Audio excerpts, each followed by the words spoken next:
Hi, welcome to Feedbag. I'm Nat, and today we are taking a big old bite out of living alone in midlife. I am especially curious about those of you who are in relationships but choosing to live apart for the time being, because that's my deal, and apparently it's not that uncommon, which we are going to unpack. I will also share with you 3 things that I absolutely love about living alone, and some tips for navigating it as well. So whether you are living solo, whether you're thinking about it, or maybe you are just solo curious, this is the podcast for you. And thank you so much for being here. I really appreciate your time. I think we can all admit that living alone in your 20s is far different from living alone in your 50s, for instance, because when you're like 25 and you're using milk crate furniture, life is great and it's awesome and there are no boundaries and there's no one to answer to and you do your own thing. And you are also at that tender time of life, very, very malleable. You're still like kind of finding out what you like, what you don't like, what kind of relationships you want, what relationships you don't want, that kind of thing. But when you slide towards the bitter ravages of midlife, you've had enough experiences and relationships to kind of know what you like and what you don't like, and you know yourself better, and you are perhaps a scooch more picky about who you will allow into your sacred space of your home. And sometimes you don't want anyone there. Nobody. Why is the default setting like, oh, you've been dating for this long, so now you should move in together? Why is that the default? A lot of people are saying, well, no, it shouldn't be, and I'm not doing that. Apparently, 1 in 10 couples are lat, living apart together, and they have good reasons for doing this. They want to keep their own routines. They like their solitude. They want to keep their finances separate, while still enjoying the benefits of a relationship, the best of both worlds. To me, that makes a whole pantload of sense. So here's my deal. I have done the living together thing, and the living solo thing. Cumulatively, I've lived alone more than with another person. But for the past 5 years, I've lived alone, and I like it.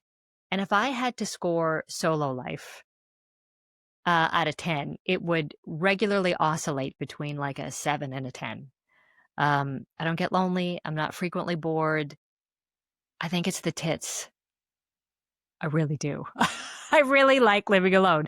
It's funny because back in the day, if you would look at me, oh, she's 50, she's not married, she has no kids. What the hell's wrong with her? I would have been called like a spinster, sitting in my rocking chair, covered in cats, my house smelling like old lady. But it's not, and I'm not a hermit or any of those things. I like spending time alone, but I also have a social life. I go out, I do things like normal human beings. I just come home to my space alone, which makes me happy. I see my boyfriend about every 2 weeks, and we've been together for 4 years. And, there's sometimes a little more often, sometimes a little less often, but about every 2 weeks for a few days is the way that it goes. And for both of us, that works amazing.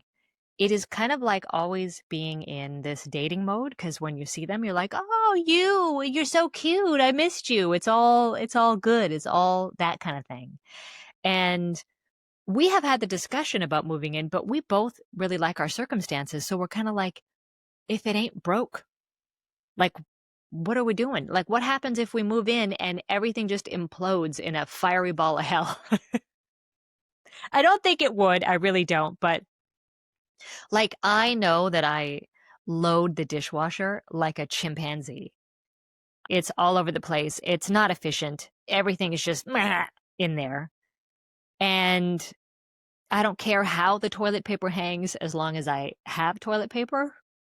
And this is a pet peeve of his, which he actually noticed the other day. Do you know those, like in hummus, on hummus containers or cottage cheese, after the plastic lid, there's like that plastic film? I leave them half on. I never fully pull them off. I don't really know why. Maybe that's a deep dive. into my childhood. I don't know, but I leave them like that. So he's always ripping them off. These are little tiny annoyances that right now he doesn't have 24/7 access to.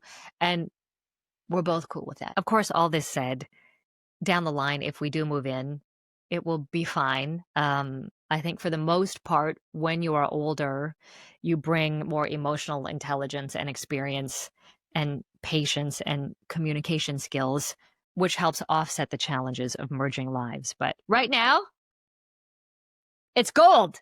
See, I'm doing stuff like this. I'm podcasting from my basement and like no one's listening to me, which is awesome.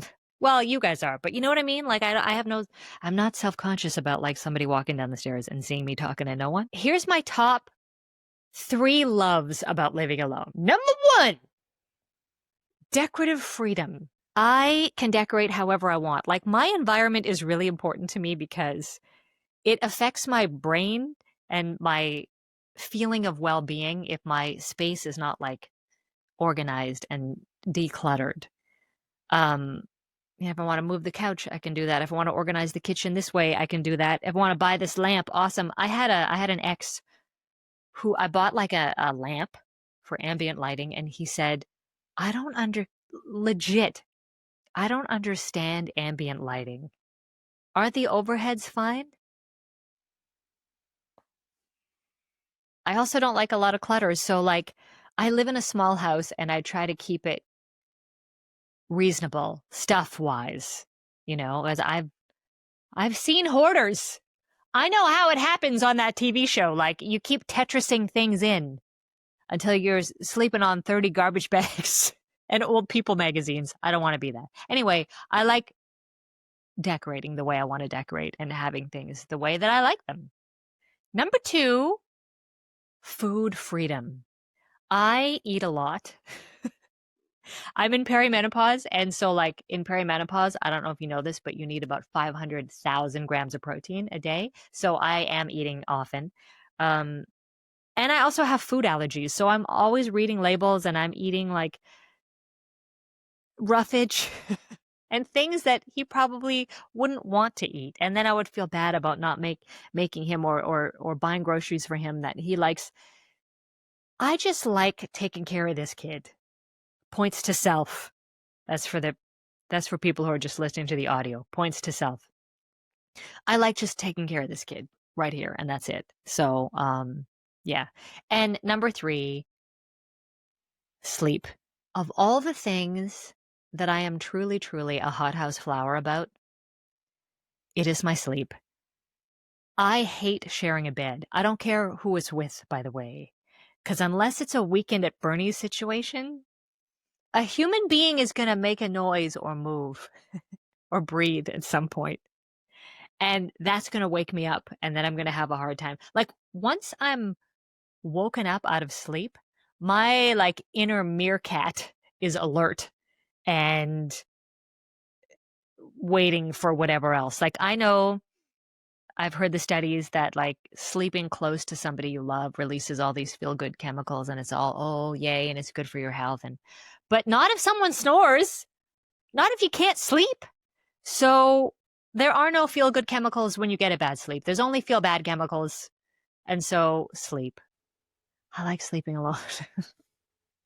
So those are a few reasons why I really dig living solo. But on the other hand, there is always a flip side, right? Like I do think about what about emergencies? Like what happens if I'm in my backyard and a sinkhole opens up and no one finds me in the sinkhole? Or what if I fall down my basement stairs and I can't move and I have to survive by like eating potato bugs or like house centipedes that schloop by? They're not easy to catch, house centipedes. They're very speedy. So I'd probably starve.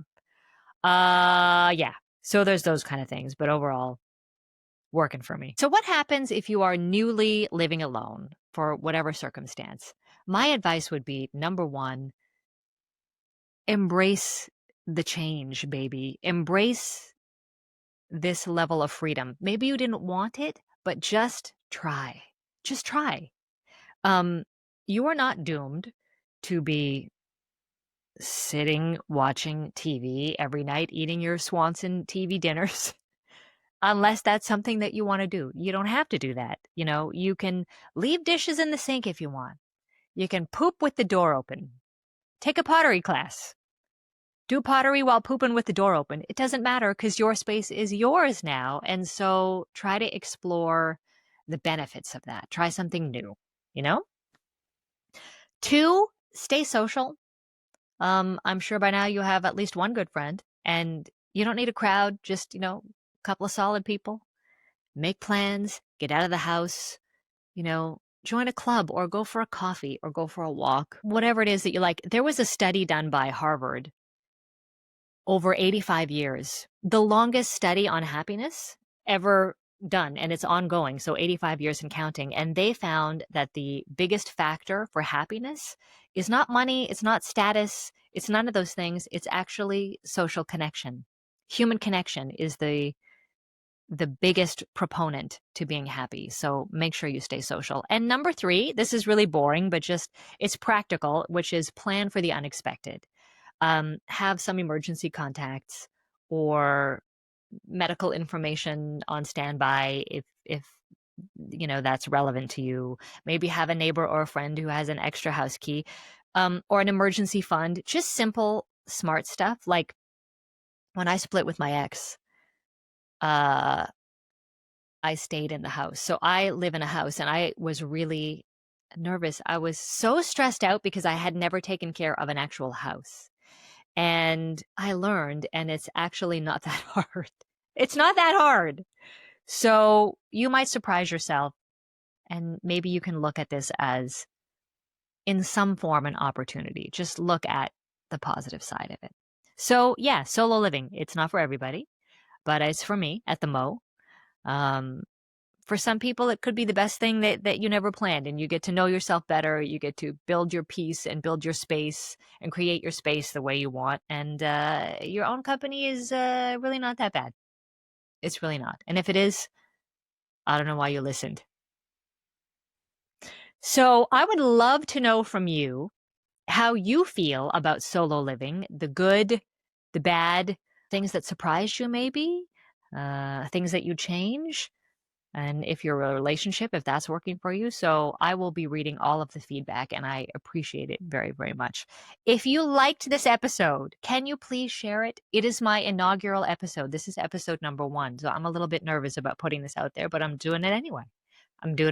So if you would be so kind as to share it or give me a follow, and stay tuned for more conversations, I would really, really love that, because I'd love to create community here for all of us. So that'll do. Thank you for hanging out with me today on Feedbag. Take care.